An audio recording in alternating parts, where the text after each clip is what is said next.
Hello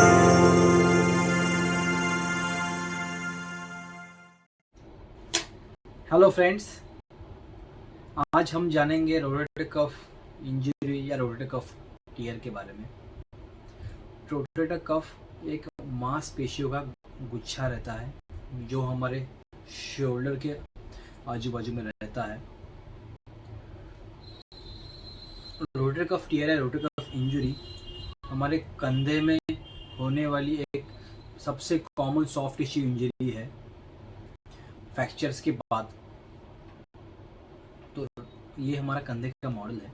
तो इसमें 3 bone रहते हैं। ये आगे वाला हम जिसको कॉलर बोन बोलते हैं, ये पीछे वाला है जिसको हम लोग शोल्डर ब्लेड या स्कैपुला बोलते हैं, और ये लॉन्ग बोन जिसको हम लोग ह्यूमरस बोलते हैं। ये तीनों का मिला के हमारा शोल्डर जॉइंट बनता है, और ये ball and socket type of joint है, बॉल एंड सॉकेट, जिसके वजह से हमें 360 डिग्री तक मूवमेंट मिलता है। और ये 360 डिग्री मूवमेंट मिलने का श्रेय हमारे रोटेटर कफ मसल या रोटेटर कफ टेंडन्स को जाता है। तो 4 टाइप के मसल रहते हैं रोटेटर कफ। उसमें से ये आगे वाला है जिधर इधर से चालू होता है, जिसको हम लोग सब स्कैपुलरिस बोलते हैं। ये जो ह्यूमरस बोन के ऊपर एलिवेशन रहता है, इसको लेसर ट्यूबरोसिटी उधर अटैच होता है, जिसका काम होता है हाथ अंदर घुमाना, इंटररोटेशन करना। दूसरा मसल है जो ऊपर से चालू होता है, और ये बोनी एलिवेशन जिसको ग्रेटर ट्यूबरोसिटी बोलते हैं उधर अटैच होता है। उसका काम रहता है हाथ आगे से ऊपर उठाना, मतलब फॉरवर्ड फ्लेक्शन, या साइड से ऊपर उठाना, मतलब अबडक्शन। और पीछे के 2 मसल रहते हैं जिसको इंफ्रास्पाइनस और टेरिस माइनस बोलते हैं। वो भी ग्रेटर ट्यूबरोसिटी के पीछे के बाजू में अटैच होता है, जिनका काम रहता है हाथ एक्सटर्नल रोटेशन, मतलब बाहर के बाजू में घुमाना, ये रहता है। तो ये 4 स्नायु हमारे शोल्डर में मूवमेंट का और स्ट्रेंथ का इम्पोर्टेंट काम करते हैं। तो इंजरी कोई भी टेंडन को हो सकती है, चारों में से। तो यूजुअली 2 टाइप ऑफ इंजरी रहती है। एक तो कुछ मेजर ट्रॉमा हुआ, जैसे हम लोग कंधे के ऊपर गिर गए, या फिर कुछ चीज़ सडनली उठाने गए, या फिर कोई चीज़ हमारे हाथ से झटके से गिर गई, तब ये रोटेटर कफ टियर होता है। या फिर दूसरा रहता है, हम लोग बोलते हैं कि रिपीटेटिव माइक्रो ट्रॉमा, मतलब बार बार छोटी छोटी इंजरी होना। इसलिए ये टियर मैनुअल लेबरर्स या फिर हेवी वेट बेयर्स, उनमें भी कॉमन रहता है।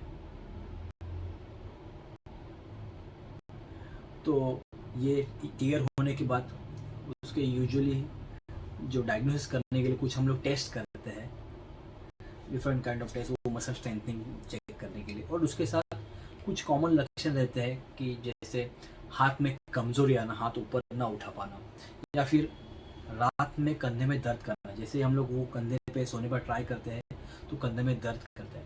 अगर ये सब लक्षण है तो उसको डायग्नोसिस करने के लिए हमारी बेस्ट डायग्नोसिस मोडालिटी हम लोग जिसको बोलते हैं, उसको हम लोग बोलते हैं एमआरआई। एमआरआई स्कैन में हमें कितना मसल फटा है, कितना अंदर सरक गया है, और कितना टियर, कितना लेंथ है, मेजरमेंट कर सकते हैं।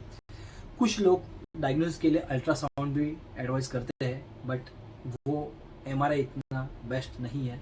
बेस्ट रिपोर्टिंग हमें एमआरआई पे ही समझती है। तो treatment point of view 2 type के टियर होते हैं, एक बोलते हैं पार्शियल टियर, एक बोलते हैं कंप्लीट टियर। तो पार्शियल टियर में जो मसल के कुछ स्नायु, कुछ फाइबर्स इंटैक्ट रहते हैं। तो ऐसे टाइप की इंजरी में अगर कुछ स्नायु, कुछ फाइबर्स इंटैक्ट रहेंगे, उसके साथ कमजोरी ना हो, तो हम लोग पेशेंट को अलोंग विथ मेडिसिन कुछ एक्सरसाइज प्रोग्राम भी एडवाइस करते हैं, कुछ फिजियोथेरेपी एडवाइस करते हैं, क्योंकि उसमें थोड़ा वापस फाइबर्स बनने का कैपेसिटी रहता है। अगर ये चीज़ होती है, अगर उसको पेशेंट में कमजोरी ना हो, कमजोरी हो तो ट्रीटमेंट थोड़ा बदल जाती है। और दूसरा रहता है कंप्लीट टियर। कंप्लीट टियर मतलब वो मसल पूरा फट जाना, उसकी जगह पे अटैचमेंट से पूरा हिल जाना। तो उसके लिए रिपेयर, वो टियर का या सर्जिकल रिपेयर, ये एक ट्रीटमेंट रहता है। तो डिफरेंट काइंड ऑफ रिपेयर रहते हैं। उसमें भी सबसे बेस्ट और एडवांस टेक्निक है आर्थ्रोस्कोपिक रिपेयर या दूरबीन से रिपेयर करना। तो आर्थ्रोस्कोपिक रिपेयर या दूरबीन से रिपेयर करना, जिसमें हम लोग दूरबीन से जो मसल टियर आइडेंटिफाई करके उसको सील देते हैं, उसको रिपेयर कर देते हैं। अभी कुछ लोग पेशेंट्स पूछते हैं कि सर टियर छोटा रहेगा तो उसके लिए हम लोग दूरबीन से करते हैं, या फिर बड़ा रहेगा तो ओपन करते हैं। ऐसा नहीं है, टियर छोटा रहे, बड़ा रहे या बहुत बड़ा, मतलब 2-3 टेंडन इन्वॉल्व रहे, फिर भी हम उसमें दूरबीन से या फिर आर्थ्रोस्कोपिक ही रिपेयर करते हैं। अभी आर्थ्रोस्कोपिक रिपेयर के कंपेयर टू ओपन रिपेयर कुछ एडवांटेजेस है, कुछ फ़ायदे हैं। एक मतलब ओपन रिपेयर में पेशेंट को पूरा ओपन करना पड़ता है, इसमें कुछ 2-3 ही टाँके आते हैं, ज़्यादा टाँका आता नहीं है। दूसरा चीज़, ऑपरेशन के बाद जो दुखावा या पेन बोलते हैं हम लोग, वो आर्थ्रोस्कोपिक रिपेयर में बहुत कम रहते हैं। तीसरा है कि जो सर्जिकल टाइम बहुत कम रहता है। चौथा है पेशेंट का रिकवरी बहुत अच्छा रहता है। और पांचवा और सबसे इम्पोर्टेंट है कि पेशेंट का फंक्शनल रिजल्ट बहुत अच्छे रहते हैं। और रिप्रोड्यूसेबल मतलब बहुत ही ज़्यादा पेशेंट में सब पेशेंट में हम लोग अच्छे रिजल्ट दे सकते हैं।